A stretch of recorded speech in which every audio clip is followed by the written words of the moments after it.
મિત્રો, આજનો દિવસ મિત્ર દિવસ તરીકે ઓળખાય છે, એટલે કે ફ્રેન્ડશિપ ડે. મિત્રતા માટે કહેવત છે કે મિત્ર હોય તો ઢાલ સરખો હોય, દુઃખમાં હંમેશા સાથ આપે. કૃષ્ણ અને સુદામાની મિત્રતા એ ઇતિહાસમાં આજે પણ યાદ કરવામાં આવે છે. આવી જ એક મિત્રતા જેતપુરના મિત્રની છે. જેતપુરના મિત્રની એક મિત્રએ ફાની દુનિયામાંથી વિદાય લીધી અને બીજો એને આજે પણ ભગવાનની જેમ પૂજે છે. થોડી અજીબ લાગતી એક રોજિંદી ક્રિયા બને છે જેતપુરના સ્મશાનમાં. જેતપુરની સોનાપુરીમાં રોજ ચંદુભાઈ નામના વ્યક્તિ એક મૂર્તિ સામે ઊભા રહે છે અને હાર પહેરાવે, હાથ જોડે અને પછી થોડી વાતો કરે છે. ચંદુભાઈ જે મૂર્તિની પૂજા કરતા દેખાય છે તે કોઈ ભગવાન નથી કે માતાજી નથી, પરંતુ તે તેના દિલોજાનથી વહાલા એવા મિત્ર વિશાલ હુલામણા નામથી, જેઓ અપ્પુ કહે છે, તે છે, જે 2002માં મૃત્યુ પામ્યા હતા. અને આ વાત છે ભાવનગરમાં, જ્યારે એક જ દિવસે જન્મેલા બે લોકોની, એક ચંદુલાલ મકવાણા અને બીજો વિશાલ જોગરાણા. આમનું નામ હુલામણું અપ્પુ તરીકે ઓળખાય છે. બંનેની મિત્રતાની વાત કરીએ તો બંને મિત્રનો જન્મ એક જ દિવસે થયો હતો. તારીખ 29/12/1981 આ બંનેનો જન્મદિવસ છે.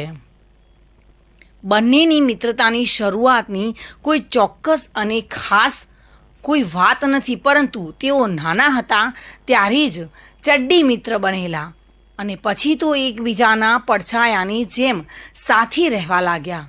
24 કલાક સાથે રહેતા આ બંનેની મિત્રતાને જાણે કોઈ ગ્રહણ લાગ્યું હોય તેમ અચાનક જ વિશાલે એટલે કે અપ્પુએ આ દુનિયામાંથી વિદાય લઈ લીધી. સમય હતો વર્ષ 2002નો અને વિશાલ એ દિવસે એકલો બગદાણા બાપા સીતારામના દર્શન માટે ગયો હતો અને રસ્તામાં જ એક ગમખ્વાર અકસ્માતનો ભોગ બની ગયો હતો અને ત્યારે જ તેઓ મૃત્યુ પામ્યો હતો. ત્યારે પોતાના મિત્રના અવસાનથી વ્યથિત થયેલા ચંદુભાઈને હવે પોતાનું શહેર ભાવનગર જાણે કે શમશાન લાગતું હતું અને તેઓ જેતપુરમાં વસવાટ કરવા લાગ્યા.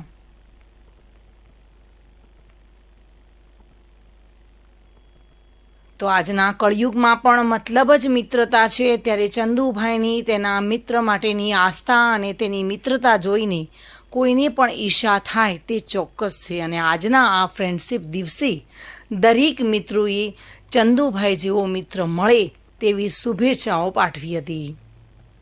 અપ્પુભાઈ બે દોસ્તાર હતા ને ભાવનગરમાં અમારે બે મિત્ર તરીકે બહુ સારું હતું ને અમારા ભાઈના જન્મ 1 તારીખે થયા છે અમારા અપ્પુભાઈના.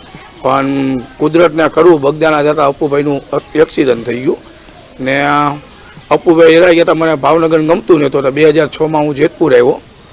2006ની અંદર જેતપુર આવીને હું એકવાર અમારી બાજુમાં મરણ થઈ ગયો, શમશાન આવ્યો જેતપુરના. શમશાને મેં જોયું તો ભગવાનની બધી મૂર્તિ હતી. તો મેં એમ થયું મારે દોસ્તારની મૂર્તિ મેકવી છે.